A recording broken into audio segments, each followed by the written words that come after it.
Let's explore the best practices for managing binary assets within your Git repositories. We will cover the common issues and effective strategies for handling these files.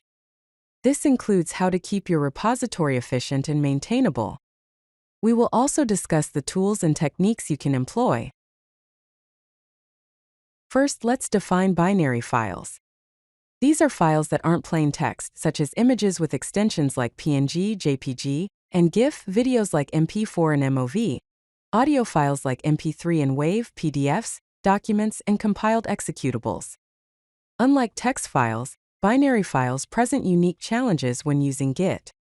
They are not easily diff-able, meaning you can't see the changes between versions as clearly as with text files.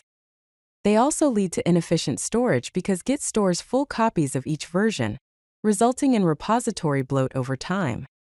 This can significantly slow down clone and fetch operations and make merge conflicts very complex. Here are a couple of commands that help you to examine the binary files in your repository. To list all the binary files, you can use the command git ls files, no empty directory pipes file pipe grep, ibinary.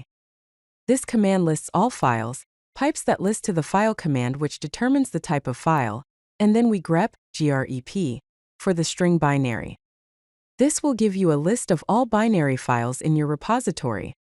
To check the overall repository size, use git count objects vh.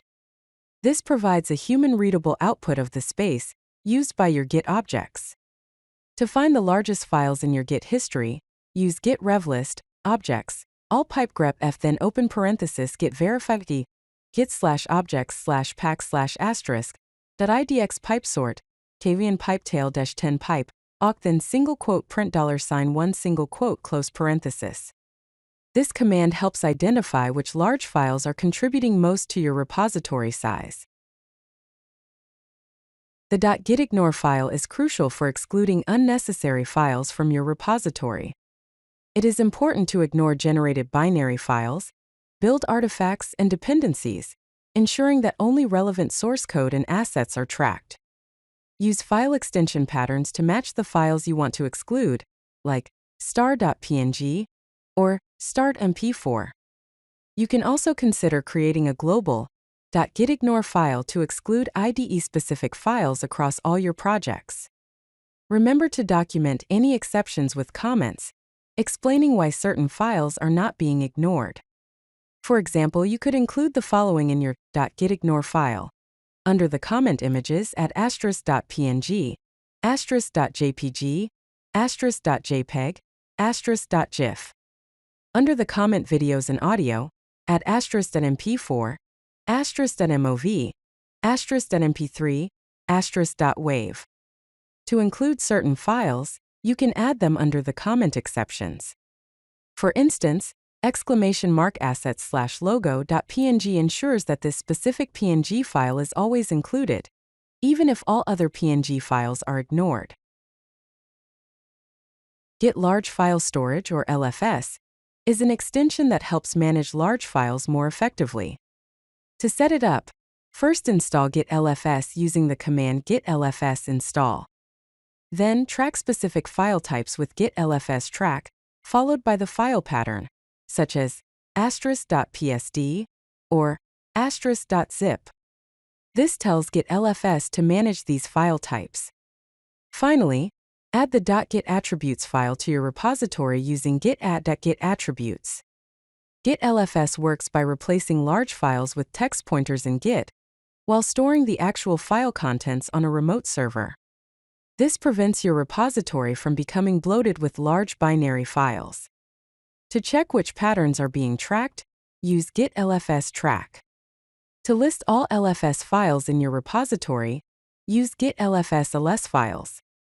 If you need to download the LFS content, use git LFS pull.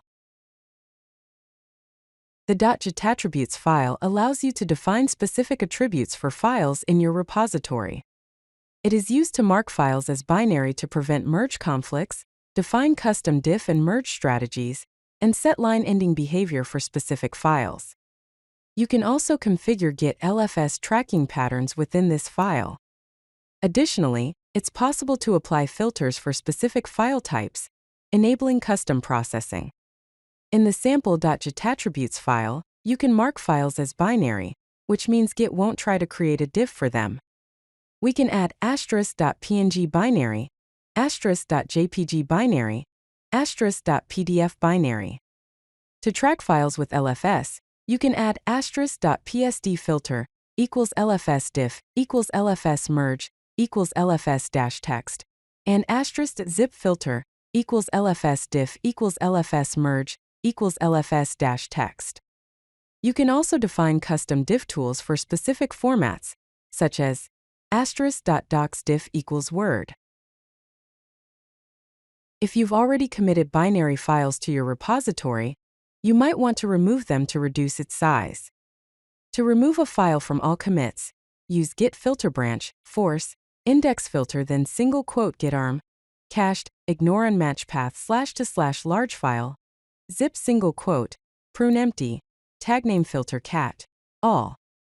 However, be aware that this rewrites Git history, which can be disruptive. Only use this on private branches or with careful team coordination. As an alternative, the BFG repo cleaner is designed specifically for removing unwanted files, and it's generally faster than filter branch. To remove files larger than 10 megabytes, use javajar bfg jar. Strip blobs bigger than 10 repo.git. To remove specific files, use javajar bfg jar. Delete files *, open curly brace zip, PDF, jar close curly brace repo.git. In addition to Git LFS, there are other ways to manage binary files. External storage solutions involve using content delivery networks, or CDNs, for media assets.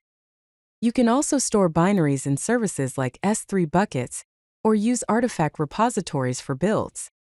The key is to reference these external resources in your code, rather than including the files directly in the repository. You can implement download scripts in your continuous integration and continuous delivery, or CI/CD, pipeline to fetch these resources when needed. Git submodules and subtrees offer another approach, where you separate binary assets into dedicated repositories, and then link them to your main repository using either Git submodules or subtrees. This allows for selective cloning of binary content and independent versioning, helping to keep your main repository smaller. Let's summarize the best practices for managing binary files in Git. Regularly audit your repository for large binary files to identify potential issues early on. Maintain comprehensive .gitignore and .gitattributes files to ensure that unnecessary files are excluded and proper attributes are set. Utilize Git LFS for managing necessary binary assets, especially when they are large and frequently updated. Consider external storage solutions for very large media files to keep your repository lean. Clean up your Git history to remove old, large binary files before they become problematic. Document your binary file strategy for your team to ensure everyone follows the same guidelines. By following these practices, you can keep your repositories lean, improve performance, and create a better development experience for everyone on your team. If you like this video, hit that like button and don't forget to subscribe. Visit codelucky.com for more such useful content.